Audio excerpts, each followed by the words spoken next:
بسم اللہ الرحمن الرحیم۔ ماہ رمضان امت مسلمہ کے لیے اللہ تعالیٰ کا خصوصی انعام ہے۔ یہ مہینہ نزول قرآن کا مہینہ ہے۔ اس ماہ مبارک میں پروردگار کی خاص رحمتوں اور برکتوں کا نزول، فراخی رزق، ایک دوسرے کی خیرخواہی اور جنت میں داخل ہونے کے لیے اور جہنم سے نجات حاصل کرنے کے لیے کی جانے والی کاوشوں کا مہینہ ہے۔ آخری کتاب و شریعت کے نزول کے ساتھ ہی حضور صلی اللہ علیہ وسلم کو نبوت کی بشارت دی گئی۔ امت مسلمہ پر نازل ہونے والے اس انعام و اکرام کی خوشی اور شکرانے کے طور پر مسلمانوں پر ایک ماہ کے روزے رکھ کر اضافی عبادت کا تحفہ ملا، اور پروردگار نے ارشاد فرمایا، اے ایمان والو، تم پر اسی طرح روزے فرض کیے گئے ہیں جیسے تم سے پہلے لوگوں پر فرض کیے گئے تھے تاکہ تم پرہیزگار بن جاؤ۔ اس آیت کریمہ سے وضاحت ہو رہی ہے کہ مسلمانوں سے پہلے بھی دیگر امتوں پر روزے فرض قرار دیے گئے تھے تاکہ وہ تقویٰ کے اعلیٰ درجات پر فائز ہو سکیں۔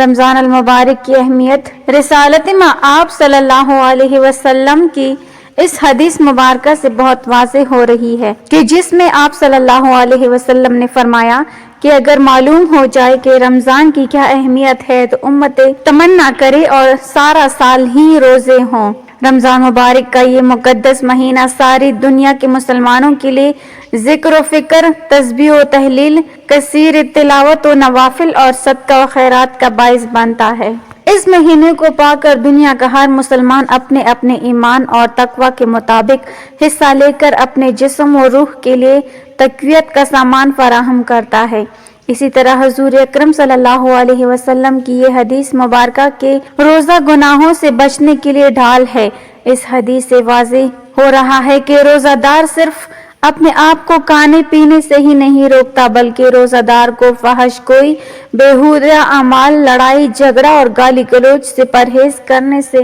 اجتناب کرنے کا بھی حکم دیتا ہے کہ اگر اس طرح کا کوئی معاملہ روزہ دار کو پیش آ جائے تو وہ مد مقابل کو صرف اتنا ہی کہہ دے کہ میں روزے سے ہوں، اور وہ ایک بہت بڑی معاشرتی برائی سے بچ سکے گا، کیونکہ ایک طرف اگر نیک عمل کرنا باعث اجر و ثواب ہے تو دوسری طرف برائیوں سے اپنے آپ کو بچانا بھی انتہائی اہم ہے۔ جیسا کہ رسول اللہ صلی اللہ علیہ وسلم کا فرمان مبارک ہے کہ آپ نے صحابہ کرام رضی اللہ تعالیٰ عنہ سے دریافت فرمایا کہ کیا تم جانتے ہو کہ مفلس کون ہے؟ تو صحابہ نے عرض کی کہ جو شخص صاحب مال نہ ہو وہ مفلس ہے۔ آپ صلی اللہ علیہ وسلم نے فرمایا کہ میری امت کا مفلس وہ ہے کہ جو قیامت کے دن نماز، روزہ اور زکوٰۃ جیسے اعمال اپنے ساتھ لے کر آئے گا، لیکن اگر اس کے ساتھ اس نے کسی کو گالی دی ہوگی، کسی پر کوئی تہمت لگائی ہوگی، کسی کا ناحق مال کھایا ہو یا کسی کو ناحق قتل کیا ہو تو اس کی نیکیاں مظلوموں میں تقسیم کر دی جائیں گی، اور اگر اس کی تمام نیکیاں ختم ہو جائیں گی تو اس مظلوم کے گناہ اس کے نامہ اعمال میں ڈال دیے جائیں گے۔ اسی طرح روزے کی فضیلت کے حوالے سے حضرت ابن عمر رضی اللہ تعالیٰ عنہ سے روایت ہے کہ حضور نبی اکرم صلی اللہ علیہ وسلم نے فرمایا، جنت سال کے آغاز ہی سے اگلے سال تک رمضان المبارک کے لیے سجا دی جاتی ہے۔ آپ صلی اللہ علیہ وسلم نے فرمایا، جب رمضان المبارک کا پہلا دن ہوتا ہے تو عرش کے نیچے سے ایک ہوا چلتی ہے جو جنت کے درختوں کے پتوں سے حور عین پر پھیل جاتی ہے، پس وہ حور عین یہ دعا مانگتی ہیں، اے اللہ، ہمارے لیے اپنے بندوں میں ایسے شوہر بنا جن سے ہماری آنکھیں ٹھنڈی ہوں اور ہم سے ان کی آنکھیں ٹھنڈی ہوں۔ قرآن مجید میں اللہ تبارک و تعالیٰ نے روزے کا حکم دیتے ہوئے فرمایا کہ یعنی تم پر روزہ فرض کیا جاتا ہے شاید کہ تم متقی و پرہیزگار بن جاؤ۔ یہاں پر یہ نہیں فرمایا کہ اس سے تم یقیناً متقی و پرہیزگار بن جاؤ گے۔ اس آیت سے واضح ہو رہا ہے کہ روزے کا نتیجہ تو آدمی کی سمجھ بوجھ اور اس کے ارادے پر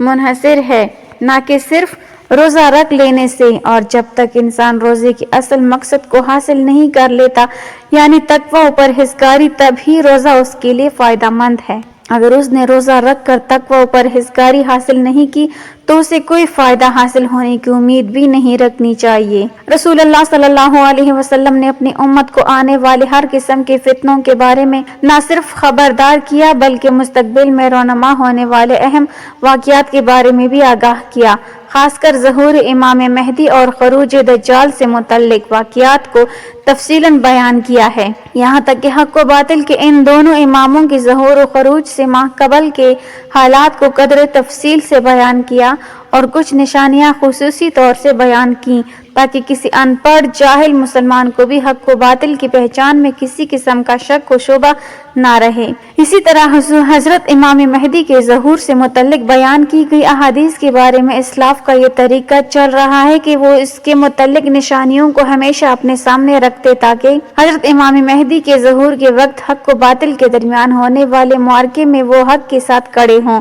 اور باطل ان کو دھوکہ نہ دے سکے۔ حضرت امام مہدی کے ظہور سے قبل قریب ترین نشانیوں میں سے ایک نشانی رمضان المبارک میں ایک زوردار آواز سنائی دینا ہے، چاہے وہ چیخ کی صورت میں ہو یا دھماکے کی صورت میں۔ نصف رمضان کی رات یعنی 15ویں شب کو ہوگا اور وہ جمعے کی شب ہو۔ اسی طرح اس رمضان میں سورج گرہن کا ہونا، آسمان پر ستون کی مانند کسی چیز کا روشن ہونا اور سب سے بڑھ کر اس رمضان میں ملک شام میں سفیانی کی جانب سے مسلمانوں کا قتل عام کرنا وغیرہ۔ رسول اللہ صلی اللہ علیہ وسلم نے فرمایا، رمضان میں ایک زبردست آواز آئے گی۔ صحابہ کرام رضوان اللہ علیہ اجمعین نے پوچھا، یا رسول اللہ صلی اللہ علیہ وسلم، آواز رمضان کے اول میں ہوگی، درمیان میں یا پھر آخر میں؟ آپ صلی اللہ علیہ وسلم نے فرمایا، نصف رمضان میں۔ جب نصف رمضان میں جمعے کی رات ہوگی تو آسمان سے ایک زوردار آواز آئے گی جس سے 70,000 لوگ بے ہوش ہو جائیں گے اور 70,000 اندھے ہو جائیں گے اور 70,000 بہرے ہو جائیں گے۔ ایک اور روایت کے مطابق 70,000 راستہ بھٹک جائیں گے اور 70,000 لڑکیوں کی وقارت زائل ہو جائے۔ صحابہ کرام رضی اللہ تعالی عنہ نے دریافت کیا، یا رسول اللہ صلی اللہ علیہ وسلم، تو آپ کی امت میں سے اس آواز سے کون محفوظ رہے گا؟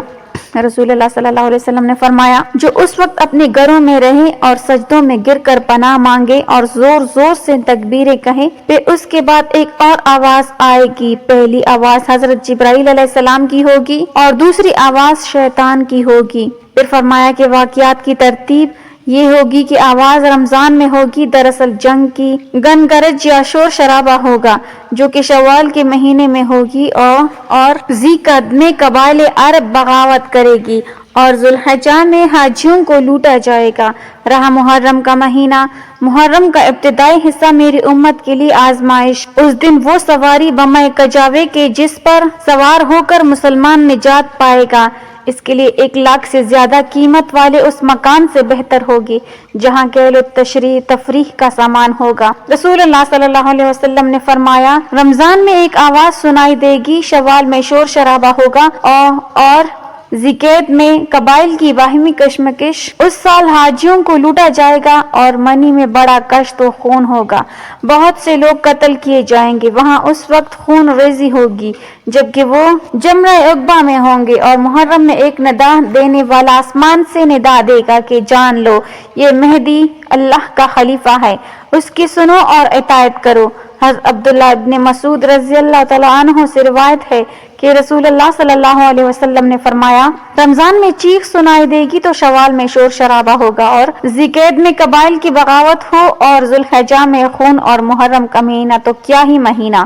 ہم نے پوچھا کہ یا رسول اللہ صلی اللہ علیہ وسلم، یہ چیز کیسی ہوگی؟ آپ صلی اللہ علیہ وسلم نے فرمایا، 15 رمضان المبارک جمعہ کی رات کو دھماکہ ہوگا جو سونے والے کو بیدار کرے گا، کڑے ہونے والوں کو بٹا دے گا۔ شریف زادیاں اپنی خلوت گاہوں سے جمعے کی رات کو نکل آئے گی۔ اس سال زلزلے کثرت سے آئیں گے۔ جب تم جمعے کے دن فجر کی نماز پڑھ لو تو اپنے اپنے گھر میں داخل ہو کر دروازے اور کھڑکیاں بند کر لینا اور اپنی چادریں اوڑھ لینا، اپنے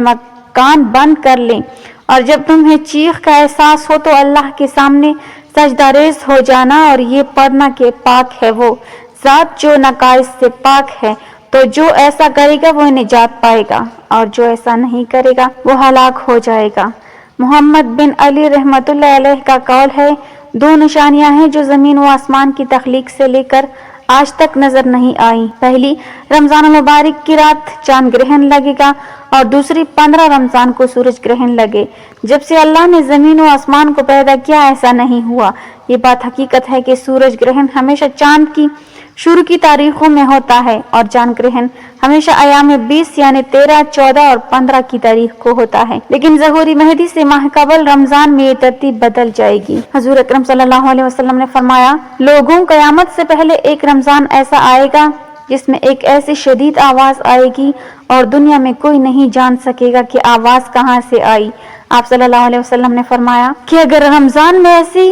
آواز سنائی دے جس کا کوئی کوج نہیں لگایا جا سکا تو پھر 1 سال کا رزق اپنے گھروں میں سمیٹ کر رکھ لینا کہاں کی عقل مندی ہے۔ حضرت جابر رضی اللہ تعالیٰ عنہ فرماتے ہیں کہ میں نے رسول اللہ صلی اللہ علیہ وسلم کو یہ فرماتے ہوئے سنا کہ میری امت میں ایک جماعت یوم قیامت تک سربلندی کے ساتھ حق کے لیے برسر پیکار رہے گی۔ اس سے معلوم ہوتا ہے کہ مومنین کی ایک ایسی جماعت قیامت کے دن تک زندہ رہے، مگر مندرجہ ذیل احادیث طیبہ میں صراحت ہے کہ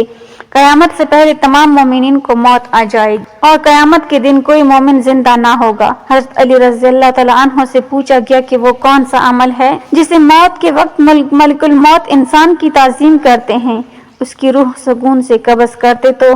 حضرت علی رضی اللہ تعالیٰ عنہ نے ارشاد فرمایا، اے شخص، وہ 3 عمل یہ ہیں، جو انسان یہ 3 کام کرتا ہے تو فرشتہ موت کے وقت اس کی تعظیم کرتا ہے، یوں وہ اپنے مالک حقیقی سے جا ملتا ہے۔ جب حضور صلی اللہ علیہ وسلم کی وفات کا وقت قریب آیا تو آپ صلی اللہ علیہ وسلم نے فرمایا، کیا میری امت کو موت کی تکلیف برداشت کرنی پڑے گی؟ تو فرشتے نے کہا، جی ہاں، کرنی پڑے گی۔ آپ صلی اللہ علیہ وسلم کی آنکھ مبارک سے آنسو جاری ہو گئے تو اللہ تبارک و تعالیٰ نے فرمایا، اے محمد صلی اللہ علیہ وسلم، آپ کی امت اگر ہر نماز کے بعد آیت الکرسی پڑھے گی تو موت کے وقت اس کا ایک پاؤں دنیا میں ہوگا اور دوسرا جنت میں ہوگا۔ حضرت